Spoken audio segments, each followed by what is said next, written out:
কক্সবাজারে পৌঁছেছেন জাতিসংঘ মহাসচিব ও প্রধান উপদেষ্টা। দুপুর 1:15টায় বাংলাদেশ বিমানের একটি বাণিজ্যিক ফ্লাইটে কক্সবাজার বিমানবন্দরে পৌঁছান তারা।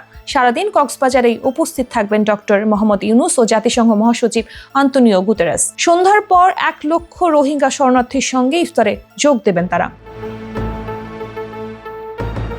উখিয়া রোহিঙ্গা লার্নিং সেন্টার, রোহিঙ্গাদের সাংস্কৃতিক কেন্দ্র ও পাটজাত পণ্যের উৎপাদন কেন্দ্র পরিদর্শন করবেন জাতিসংঘের মহাসচিব। এর আগে সকালে প্রধান উপদেষ্টার কার্যালয়ে ডক্টর মোহাম্মদ ইউনূসের সঙ্গে বৈঠক করেন জাতিসংঘ মহাসচিব আন্তোনিও গুতেরেস। এ সময় বাংলাদেশের গুরুত্বপূর্ণ সংস্কারে জাতিসংঘ পাশে থাকবে বলে জানান তিনি।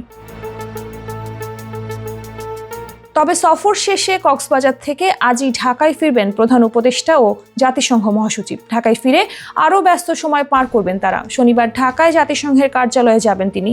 সেখানে জাতিসংঘের সব কর্মীদের সঙ্গে মতবিনিময় করবেন জাতিসংঘ মহাসচিব। এরপর সেখান থেকে হোটেলে গিয়ে গোলটেবিল বৈঠকে যোগ দিবেন গুতেরেস।